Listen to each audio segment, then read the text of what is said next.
Friday, the 13th, started as a normal working day at the office of the goods delivery company. None of the employees paid attention to the date until about 10 a.m. One of the managers, Tom, dropped the phrase, "I hope today will be without trouble." The usual chatter in the kitchen, the noise of printers and the smell of coffee. The staff was in a routine, some were checking emails, others were answering customer calls. Everything went on as usual until the lights went out. For a couple of seconds, no one paid much attention to this, except for Ellie, the girl from the quality control department. Her desk was next to the server room, and when the lights went out, she noticed that a thick, oddly smelling haze began to escape from under the door. "Tom, come here," she shouted, without getting up from her chair. Tom came up and opened the door of the server room, recoiled. The interior of the room was black with soot. Wires, server racks, and even ceiling panels seemed to melt. "Someone has overloaded the system," he said nervously, watching the thick smoke fill the space. A few minutes later, the fire alarm went off and the evacuation began. But something went wrong. When the staff went down to the parking lot, it turned out that some of the people remained in the building. Those who were on the upper floors did not come out. First of all, everyone thought they were just stuck in the elevator because of the power outage. But the strange thing was that none of them answered the phone. "The connection is up." "Probably because of the fire," said Mike, an IT technician, checking his phone. The office director, Ms. Wilson, decided to send several people back to find out what had happened. She called rescuers, but because of Friday evening the service was overloaded with calls. Ellie, Tom and Mike, not waiting for help, decided to go back inside. As they entered the building, they could already sense that something was amiss. The air was still, there was a smell of burning, and the glass doors leading to the corridor were cemented on both sides. "It's not just an electrical fault. It feels like someone is deliberately blocking the exit," Tom whispered, paying attention to the inscription that appeared on the inside of the glass, "You will not leave." "This hasn't been here before," Ellie said, looking around nervously. They went up to the third floor to check the conference room where the staff were supposed to be. But the room was empty, except for one phone lying in the middle of the table. There was an unread message on the screen. "Someone is waiting in the server room. Be careful." Mike grabbed the phone, trying to figure out who it belonged to, but the owner of the number was missing from the company's employee list. "This is too much," he muttered, putting the phone back on the table. Footsteps. They were somewhere far away, on the top floor, and they were getting louder. Ellie froze, listening. It's not like walking. The hum grew louder until something hit the ceiling above them. There was a dining room on the fourth floor. Upon entering, the group discovered something inexplicable. Tables were overturned, and dark red stains were scattered on the walls, as if someone had spilled ketchup. However, the smell was not one that could be confused with sauce. Ellie pressed the sleeve of her sweater to her nose, fighting the urge to vomit. "There's someone here," she whispered. At that moment, the phone rang in the lobby. It was a stationary device, although the building should no longer have electricity. Tom picked up the phone. "You shouldn't have come back. You need to run." They ran downstairs, but the doors were blocked. The panic was growing. Ellie pointed to a side staircase leading to the basement. At some point, Mike stumbled, and a note fell out of his jacket pocket, which he seemed to have been trying to hide until that time. Ellie picked it up, quickly reading it aloud. It all started with the 13th server. "Don't touch him." They stopped in the hallway in front of the door leading to the basement. The old wooden structure was covered with deep scratches, as if someone was desperately trying to get out. Ellie looked at Tom nervously. "Did you know about this server? What is the 13th in question?" Tom, unlike her, looked strangely calm. 13th server. It was experimental. 2 months ago, the management installed it without our knowledge. None of us were supposed to touch it, not even the IT department.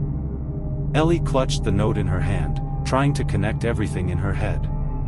Why didn't you tell us about this before? Because I thought it didn't matter, Tom snapped, pushing open the basement door. The basement was filled with a strange hum, as if a low vibrating echo was coming from the depths of the earth. Mike turned on his flashlight, illuminating a long concrete corridor hung with old wires and ventilation pipes. There was a pungent smell in the air, making it difficult for each of them to breathe. After a few meters, they came across a metal door with a sign, 13th server. Unauthorized entry is prohibited. There he is, Tom said, putting his hand on the door. Ellie took a step back. Are we really supposed to go there? Could it be a trap? But Tom ignored her. He opened the door, and the heavy metal sash opened with a booming sound, exposing the inside of the server room. Inside, there was a single server cabinet surrounded by a multitude of cables, randomly tangled and extending into the ceiling. On the screen of the monitor connected to the server, the message was flashing. System failure. Re-upload after 5 minutes and 47 seconds. Mike looked at his watch. If this happens, the system will start up again, and perhaps we can regain control of the building. But Ellie noticed something else. On the floor next to the server was a battered notebook covered with greasy stains. She picked it up, opening the first page. The words were written on it in large letters. It's their secret. Don't trust anyone. Tom came closer, snatching the notebook out of her hands. That's nonsense. We need to focus on rebuilding the system. Tom, wait, Ellie tried to object, but her voice was drowned out by a sharp sound when the server started making strange clicks. The monitor blinked, and the countdown began to accelerate. 4 minutes and 30 seconds, 3 minutes and 59 seconds. Mike rushed to the cables, trying to turn off the power. Something's wrong. The system does not obey commands. But the server wasn't their main problem. At this time, there was a screeching sound behind the team. The door they entered through slammed shut, and they heard a thud. Someone's here, Ellie whispered, shining her flashlight in the direction of the sound. Footsteps could be heard outside the door. They were confident, measured, and getting closer by the second. It can't be rescuers, Mike said, clutching his head. Maybe those employees who stayed in the building? Ellie asked, but even she didn't believe it. The door swung open. There was a figure in the hallway, a tall man in a black uniform. His face was hidden behind a mask, and he was holding a huge metal tool in his hands. He took a step forward. Get out of there, he said in a low voice. Tom turned the light on him. Who are you? What are you doing here? The man was silent. Instead of answering, he lowered the tool, hitting the floor with such force that the concrete cracked. Ellie screamed. Run! They rushed to another exit, but the basement was built like a maze. The narrow corridors, locked doors, and lack of light made it difficult for them to navigate. Ellie looked at Thomas, who continued to pull on her arm. Tell me the truth. What kind of server is this? Why would anyone want to kill us because of him? Tom didn't answer until they were in a small storage room, barricading the door. It wasn't just a server. This is a project of our management. They wanted to create a control system over people. Ellie looked at him in horror. What do you mean? They developed a program that could be embedded in consciousness through visual images and sounds. This server is the first working prototype. Ellie was in shock. Are you saying this is all an experiment? And those who stayed in the building? They were probably tested, Tom said hoarsely.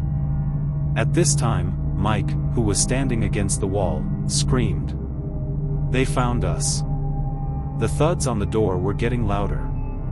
Ellie grabbed the notebook, flipping through the pages in search of an answer. She found a short entry on the last page. If you want to get out, destroy the server. It's the only way out. We have to go back, she said, getting up. Are you crazy? We won't get to him, Tom replied. Ellie sighed and looked at Mike. We don't have a choice. You saw for yourself that this is not just a technical malfunction. Mike nodded, and they rushed back to the server room. The basement corridors were getting narrower and narrower. The air was heavy, as if the concrete walls were being deliberately compressed around them. The ceiling lamps, covered with a thick layer of dust, were flickering dimly, casting shadows that seemed alive. Ellie walked ahead, clenching her fists, trying to suppress her panic. Every sound, the creak of a pipe, a drop of water, the rustle of their own footsteps, echoed in their minds, as if someone was watching them. Who was this man? What is it? She asked in a whisper, turning to Tom. I don't have an answer. Perhaps one of those who followed the experiment. His voice sounded subdued, as if he was trying not to show how scared he was. If he's part of the project, why did he warn us to leave? Mike looked over his shoulder, as if expecting someone to grab him from behind at any moment. Maybe he has his own motives, Tom replied gloomily. They reached the server room, but the door was ajar.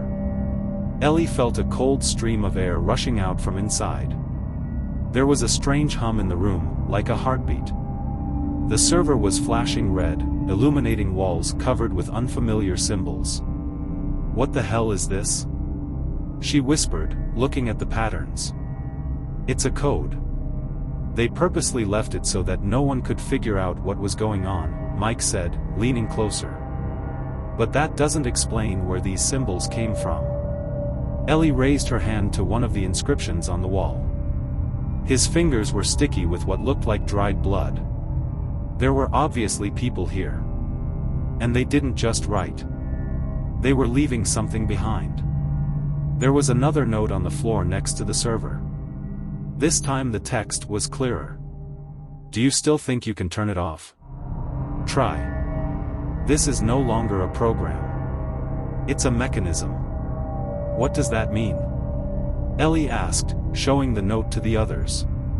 Mike looked up at the server. Perhaps they meant that it has become autonomous. He controls the processes himself, makes his own decisions. Tom went to the server console and tried to enter a shutdown command. A warning flashed on the screen. You were warned. Then the text changed to, will you ruin their lives like they ruined yours? Who are they? Ellie asked, peering at the screen. Tom shook his head. I don't have time to figure this out. If we don't stop this, we will stay here forever. He pressed the confirmation key. The server shook as if resisting, and the lights in the room flickered. The rumble grew louder, turning into an almost deafening roar, and then everything went quiet. For a moment, it seemed like it was over. But suddenly the screens in the room started to light up, one by one. They displayed surveillance cameras. Ellie gasped, looking at the image. These were their colleagues, those who could not leave the building. They were sitting in a room, motionless, as if paralyzed. They're alive, she said. We have to get them out. But then one of the screens started showing something else. The camera was focused on their group in the server room. They're seeing us, Mike said softly. A new message appeared on the screen. Now it's your turn. There was a crash. Chunks of plaster began to fall from the ceiling. Ellie turned to the door, but there were already figures standing there. It was their colleagues, the ones who were on the screens. But their faces. They were empty, as if everything human had been taken away from them. That's impossible, Mike muttered. One of them took a step forward. He was holding a metal rod in his hands, which he gripped with such force that his knuckles turned white. Ellie screamed. It's not them. We have to run. We can't just leave them. Tom objected. But the people were moving closer, their steps synchronized, their movements mechanically precise. They're not our colleagues anymore, Mike finally realized. This is the server. He controls them. They rushed to the ventilation, the only escape route. Ellie got up first, pushing open the bars. Hurry up. They're already here. Mike's last words were lost in the din.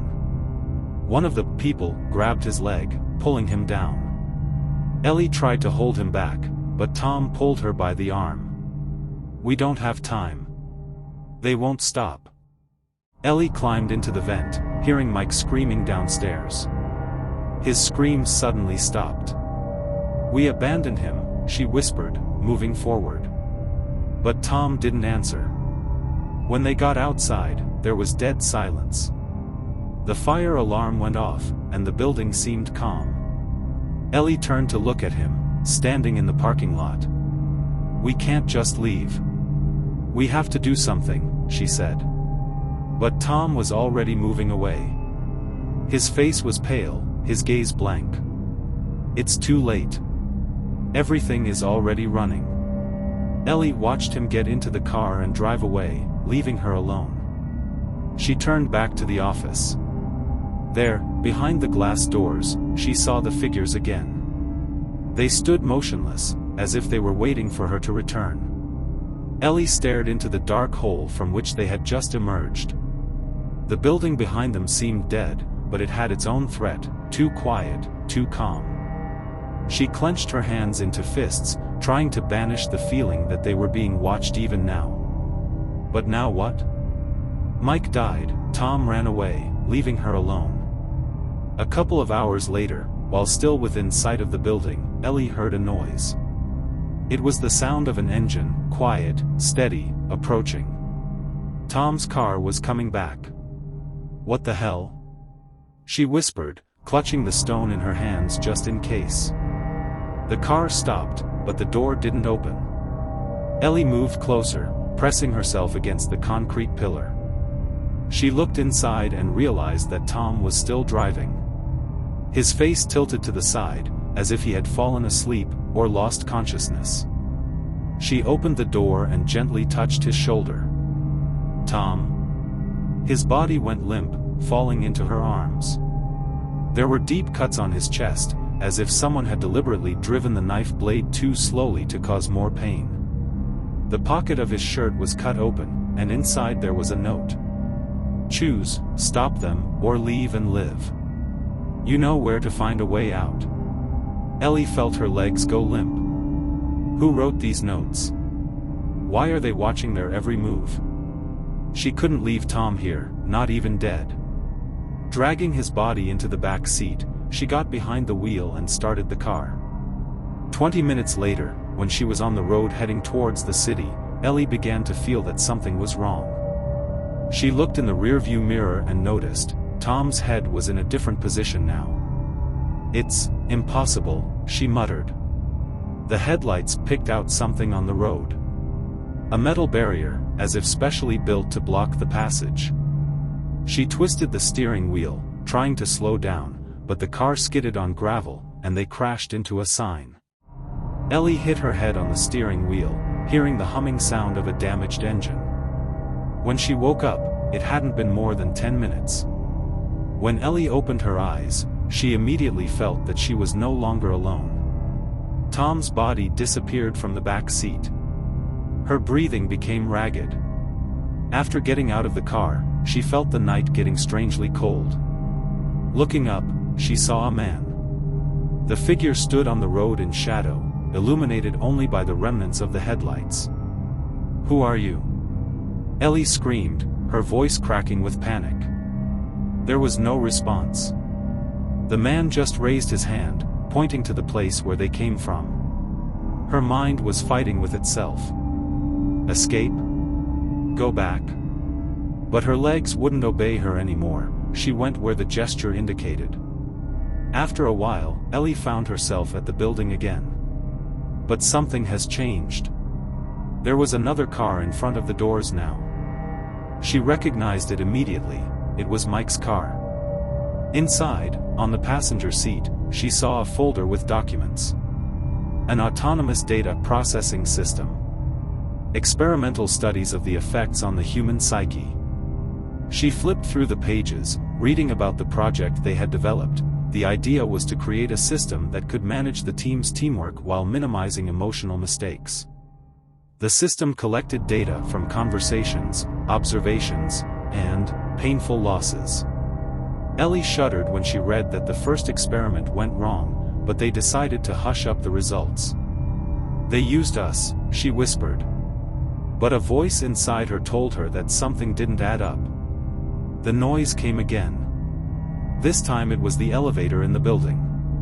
There was someone inside him. Ellie felt her whole body tense up.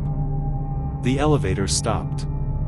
3 people got out of it, all in formal suits. "Miss West, are you still here?" They knew her name.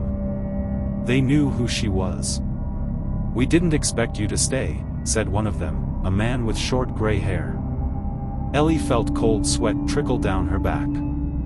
"Who are you?" "We're just observers. Everything that happened here was under your control." She took a step back, realizing that this conversation would never end in her favor. "You know how to complete this project, Miss West. The only question is whether you are willing to pay the price." Ellie stood in front of men in formal suits, feeling the adrenaline rush through her mind. The words "price" and "control" echoed in her head, like a mockery of all her attempts to survive. "I don't understand what you're talking about." "Stop it," she shouted, feeling the tremor in her voice betray her fear. "Oh, but you understand, Miss West," the gray-haired man replied, taking a step closer. His face remained calm, but there was something terrifying about that calmness.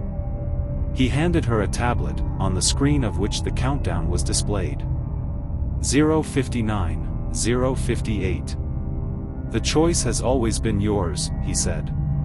2 buttons appeared on the screen, Start and Reset. "What is it?" Ellie asked, although she was already beginning to guess. "Your team. Mike, Tom, and even you. You were all part of the experiment. Unfortunately, this experiment has now come to an end. You can either activate the system or terminate it. But remember, any choice will have consequences." Ellie looked at the men, then back at the tablet.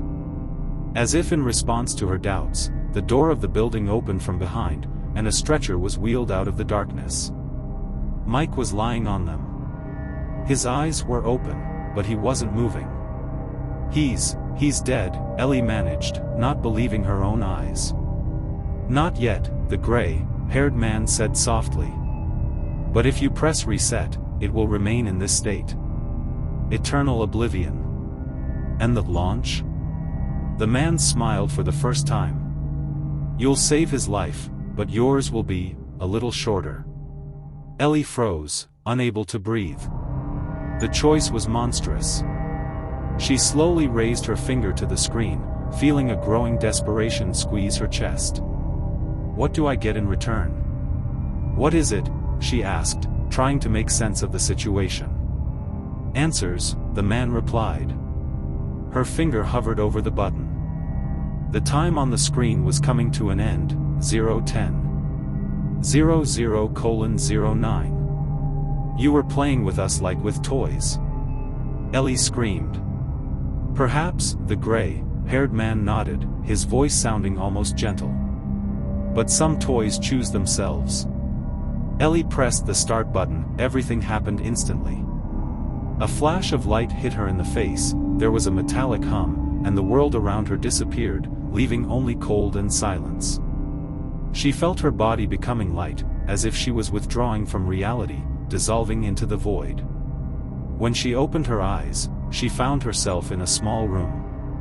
There was a monitor on the wall, on which an image was being broadcast, Mike, alive, but connected to the machines. Tom was there, whole, but clearly depressed.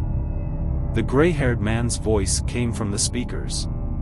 "You saved them, Miss West. They're free now. And you've become part of the system." Ellie rushed to the door, but it was locked. A message appeared on the screen: the surveillance has begun. The experiment continues. She screamed, realizing that her life now belonged to these people. She would never leave this room, she would never know what it was all about. Outside, beyond its borders, the world continued to live. Ellie's car was found empty, with a blood-stained seat. No one ever found out what happened to her, Mike and Tom. And the system continued to work, leaving new participants in an endless game of survival. And somewhere in that system, in the dark, Ellie was alive, and dead at the same time. Forever. Thank you for watching this video to the end. Don't forget to subscribe to the channel, like it and write in the comments what you think about this story. Your feedback is very important. Until new meetings and new stories, there will be even more intriguing and exciting plots ahead. Thank you for your support and see you soon.